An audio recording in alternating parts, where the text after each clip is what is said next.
Assalamualaikum warahmatullahi wabarakatuh dan selamat pagi. Salam sejahtera untuk kita semua. Hari ini kita bertemu lagi dalam mata kuliah Manajemen Operasional Lanjutan. Sebelumnya kita perlu tahu bahwa dalam semester ini di sini kita akan bertemu selama 16 kali pertemuan, di mana 14 kali pertemuan itu adalah secara materi, akan ada pemberian materi tatap muka, di mana 14 kali pertemuan ini kita akan membahas banyak sekali materi-materi berkaitan dengan operasi dan produksi. Untuk 2 kali pertemuannya itu adalah ujian, di mana yang pertama itu ujian tengah semester atau UTS dan ujian akhir semester ya atau UAS. Jadi total semua ada 16 kali pertemuan. Selanjutnya di sini ada referensi yang digunakan untuk manajemen operasional lanjutan. Buku yang digunakan adalah buku dari J. Hazer dan Barry Render tahun 2015 dengan judul buku Manajemen Operasi, Keberlangsungan, dan Rantai Pasokan. Kemudian terdapat juga buku pendukung yang dapat digunakan di dalam perkuliahan, yaitu buku dari Hani Handoko tahun 2017, Dasar-Dasar Manajemen Produksi dan Operasi, kemudian buku dari Lena Elitan dan Lina Anatan tahun 2018 dengan judul buku Manajemen Operasi, Konsep dan Aplikasi. Untuk komponen penilaian di sini terdiri dari 3 komponen, yaitu tugas, mid, dan final, di mana nilai tertinggi itu adalah pada mid dan final, di mana masing-masing komposisinya penilaiannya itu 40% ya.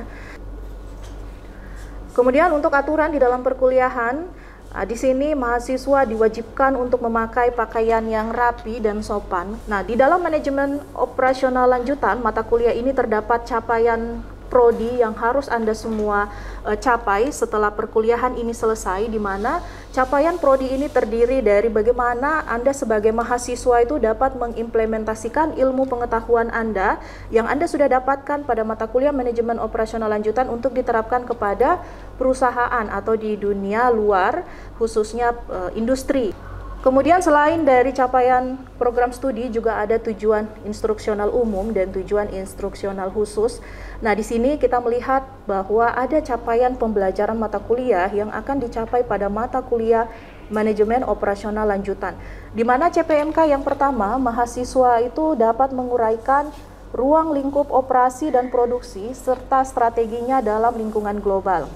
Kemudian capaian pembelajaran mata kuliah yang kedua, di sini mahasiswa dapat memerincikan manajemen persediaan, perencanaan agregat, dan perencanaan MRP atau IRP.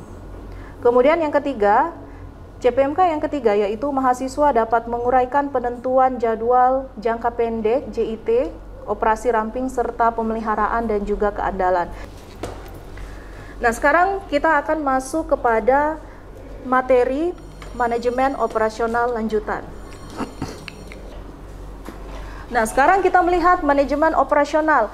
Definisi dari manajemen operasional adalah serangkaian aktivitas di mana perusahaan ini menciptakan barang maupun jasa yang memiliki nilai, di mana barang atau jasa ini tentunya diolah dari input atau masukan menjadi sebuah output atau masukan.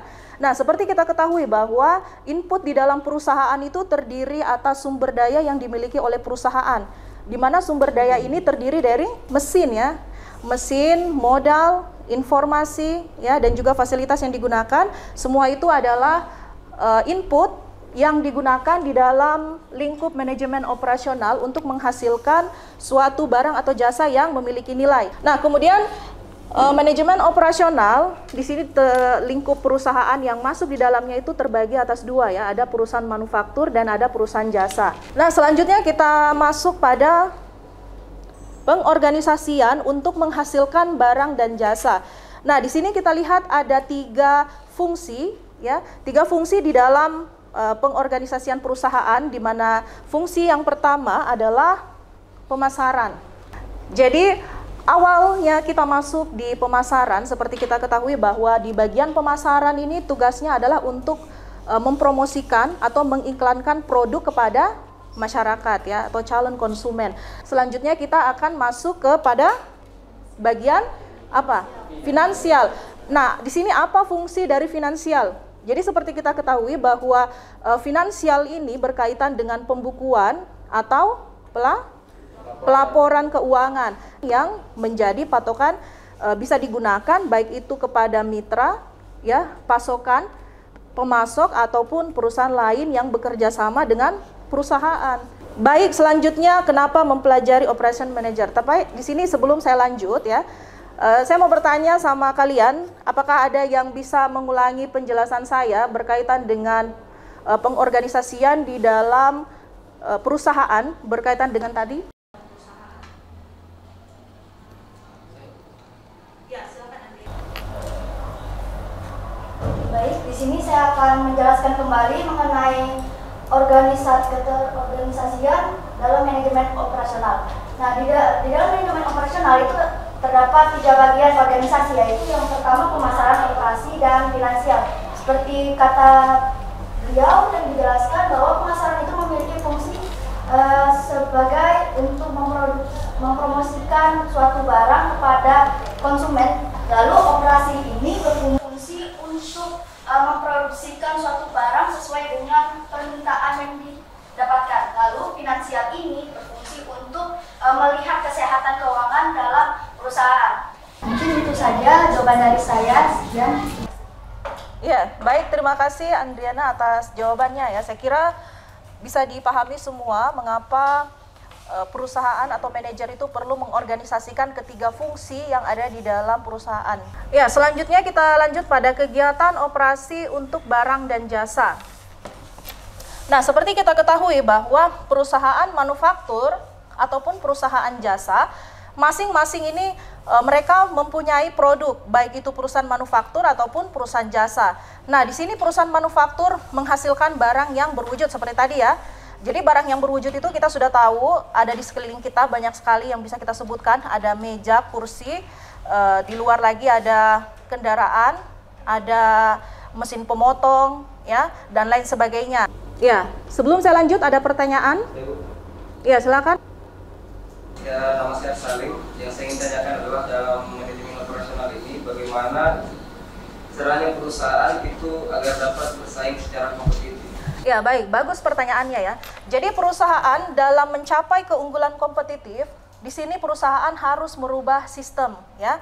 Nah, di sini kita lihat bahwa perusahaan ini kan sudah banyak pesaing di luar sana, jadi bukan hanya perusahaan kita saja yang berdiri saat ini, tetapi perusahaan-perusahaan lain juga banyak, atau istilahnya itu adalah kompetitor ya. Kompetitor di luar sangat banyak sehingga kita dituntut untuk selalu mengembangkan produk ya, atau bahkan kita menciptakan produk lain ya, atau kita mengembangkan produk untuk bisa dapat bersaing dengan perusahaan-perusahaan lainnya yang ada di luar seperti itu. Materi selanjutnya yaitu produktivitas dan sektor jasa. Produktivitas dan sektor jasa ini terbukti sulit untuk ditingkatkan karena pekerjaan sektor jasa bisa kita lihat ada sebagai berikut ya. Biasanya jasa itu bersifat insentif ya, karena kalau jasa itu misalnya kita konsultasi, mengajar itu sulit diukur ya. Kemudian yang ketiga, terkadang juga sebuah tugas intelektual dari seorang profesional ya, seperti tadi diagnosis medis dari dokter ya.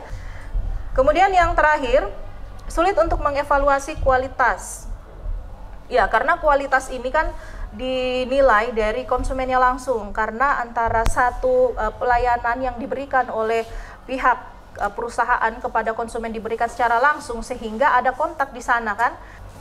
Ya, saya kira itu untuk produktivitas dan sektor jasa. Sebelum saya lanjut ke slide berikutnya, ada pertanyaan?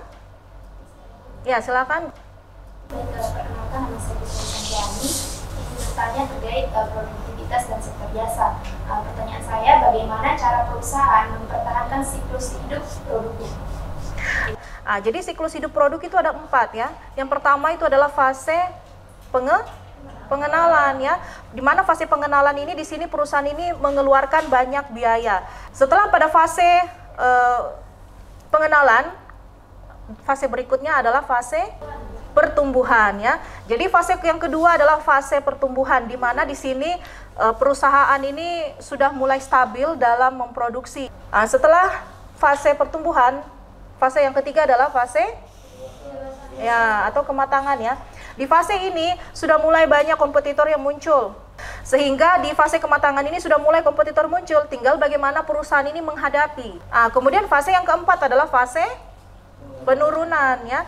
Nah, fase penurunan ini di sini perlu kita melihat adanya produk yang sekarat. Artinya ketika ada produk yang tidak berkontribusi bagi perusahaan, maka kita harus menstop produksi itu. Baik, selanjutnya kita beralih pada materi etika, tanggung jawab sosial dan juga keberlangsungan. Nah, di sini kita perlu melihat etika. Ya, jadi perusahaan manufaktur sebelum mereka mendirikan perusahaan, mereka juga harus mengidentifikasi dampak lingkungan, di mana ini ada peraturannya ya.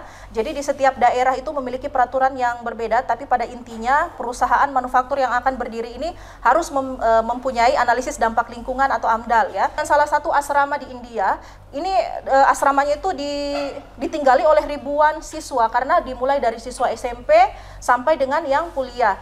Nah, di sini bisa kita bayangkan kalau sisa makanan, Anda sekalian kalau makan, apakah bisa bersih terus di piringnya atau terkadang juga ada sisa? Ya, terkadang ada sisa kan. Nah, sisa makanan itulah yang kalau dikumpul ribuan orang, itu kan bisa menjadi bertonton sampah gitu. Nah, tetapi di asrama ini mereka juga bekerja sama dengan peneliti dari universitas lain. Mereka itu mengolah sampah tersebut sehingga bisa dimanfaatkan menjadi gas dan lain sebagainya. Bisa dipahami sampai sini? Ya, sebelum kita lanjutkan, saya punya pertanyaan, mengapa perusahaan perlu memperhatikan etika dan tanggung jawab sosialnya terhadap masyarakat sekitar tempat mereka melakukan proses operasi dan produksi? Ya, silakan. Baik, terima kasih atas kesempatan yang diberikan. Jadi, menurut saya, karena perusahaan itu, terutama manajer dalam hal ini, harus memperhatikan dan melakukan beberapa hal. Yang pertama itu, manajer harus mengembangkan dan menghasilkan produk yang mana itu tentunya harus aman, kemudian kualitasnya juga harus tinggi, dan tentunya ramah lingkungan sesuai dengan tanggung jawab sosial. Kemudian perusahaan itu harus memilih, melatih, dan mempertahankan serta memotivasi karyawan di lingkungan kerja yang mana itu lingkungan kerjanya dituntut harus aman, begitu menurut saya. Ya, baik, saya kira sangat bagus jawabannya ya. Bagaimana yang lain bisa dipahami? Baik, ada beberapa mahasiswa yang akan bertugas pada kelompok yang pertama. Selanjutnya, saya persilakan kepada kelompok yang bertugas untuk melanjutkan proses diskusinya di depan. Silakan. Assalamualaikum warahmatullahi wabarakatuh. Waalaikumsalam warahmatullahi wabarakatuh. Baik, perkenalkan kami dari kelompok 1. Pada kesempatan kali ini kami akan menjelaskan atau memaparkan materi mengenai pengalih-dayaan atau outsourcing sebagai siasat Nah, pasti di benak teman-teman akan muncul atau timbul pertanyaan, apa sih yang dimaksud dengan pengalih-dayaan? Nah, pengalih-dayaan adalah upaya untuk memperoleh suatu produk barang atau jasa yang dimana biasanya merupakan bagian dari suatu organisasi dari pemasok luar. Kemudian kita masuk pada resiko dari pengalih-dayaan. Pengalih-dayaan amat tampak berisiko karena setengah dari perjanjian pengalih-dayaan ini gagal akibat perencanaan dan analisis yang tidak tepat. Kita akan masuk pada sesi diskusi atau sesi tanya jawab. Oke, baik, terlepas dari pemaparan kami, mungkin ada teman-teman yang ingin mengajukan pertanyaan. Kami persilahkan. Oke, kepada saudara kami persilahkan. Baik, terima kasih atas kesempatan yang telah diberikan. Perkenalkan, nama saya Safar Sahara.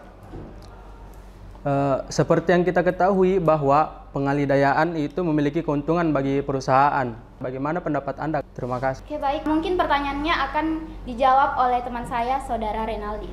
Baik, bismillahirrahmanirrahim. Terkait pertanyaan dari saudara Safar tadi mengenai pengalih-dayaan, menurut saya pengalih-dayaan memang dibutuhkan oleh perusahaan. Alasannya adalah karena ada beberapa kegiatan seperti misalnya pembukuan, logistik, dan pengalihan sarana hukum itu bisa kita alihkan. Jadi positifnya ketika semua itu tadi dialihkan, perusahaan kita bisa fokus pada peningkatan atau pengerjaan kegiatan inti sama peningkatan daya saing. Kemudian terkait risiko yang dibicarakan saudara Safar tadi, pastinya kita dalam melakukan suatu usaha, dalam hal ini outsourcing katakanlah demikian, otomatis kita sudah tahu apa risikonya. Oke, baik, itulah tadi jawaban dari teman saya. Kami kembalikan lagi kepada penanya. Apakah sudah paham? Oke, baik, terima kasih. Oke. Kami kembalikan lagi pada audiens. Apakah ada yang ingin mengajukan pertanyaan lagi? Ya, nanti saya akan mengajukan pertanyaan pada kelompok ada 1 ya. Jadi tadi Anda sudah bagus sekali menjelaskan ya mengenai apa itu pengalidayaan dan jenis-jenisnya. Nah, jelaskan pengalidayaan yang dilakukan oleh perusahaan dan bagaimana teknis pelaksanaannya. Ya, silakan dijawab. Oke, terkait pertanyaan dari Ibu dosen, rekan saya akan menjawabnya langsung. Kami persilakan. Baik, terima kasih. Terkait pertanyaannya adalah bagaimana suatu perusahaan melakukan outsourcing dan bagaimana pelaksanaan teknisnya. Nah, dan saya jelaskan kembali terkait outsourcing. Outsourcing adalah merupakan suatu sistem kerja yang dilakukan suatu perusahaan di mana perusahaan ini ingin menggunakan jasa terkait fungsi dari dalam perusahaan tersebut. Nah, salah satu contoh yang digunakan oleh perusahaan jasa ialah pembelian bahan material, di mana perusahaan penyedia jasa memberikan suatu komponen terkait penyediaan kontrak terkait pembelian, misal pembelian suku cadang. Nah, untuk terkait yang kedua adalah penyedia jasa, di mana perusahaan pengguna jasa ini meminta kepada perusahaan penyedia jasa untuk melakukan suatu penjelasan, misal seperti kita ambil sistem keamanan dalam suatu perusahaan. Mungkin ini saja yang dapat saya sampaikan terkait prosedur pelaksanaan outsourcing dalam perusahaan. Terima kasih. Saya kembalikan kepada moderator. Baik, itulah tadi jawaban kami dari kami. Kami kembalikan kepada Ibu. Ya, saya kira jawaban yang diberikan oleh saudara Andi Muhammad siapa? Rivaldi. Iya, cukup jelas. Bagaimana yang lain? Bisa dipahami penjelasannya ya? Ya, baik, terima kasih untuk kelompok 1, bisa ditutup diskusinya. Baik, terima kasih untuk diskusi kami, untuk rekan audiens. Mungkin itu saja penyampaian dari diskusi kami, kurang dan lebihnya mohon dimaafkan. Wassalamualaikum warahmatullahi wabarakatuh. Waalaikumsalam warahmatullahi wabarakatuh. Ya, demikianlah diskusi dari kelompok 1 berkaitan dengan materi pengalidayaan. Saya kira bisa diserap semua materi yang diberikan pada hari ini. Sekiranya semua mahasiswa dapat mendapatkan pengetahuan baru ya, dan juga bisa mengimplementasikan apa yang sudah diperoleh. Baik, saya kira itu saja yang dapat saya sampaikan untuk kuliah awal kita. Kita bertemu lagi pada perkuliahan selanjutnya di minggu berikutnya. Demikianlah saya akhiri perkuliahan kita. Billahi taufik wal hidayah. Wassalamualaikum warahmatullahi wabarakatuh. Waalaikumsalam warahmatullahi wabarakatuh.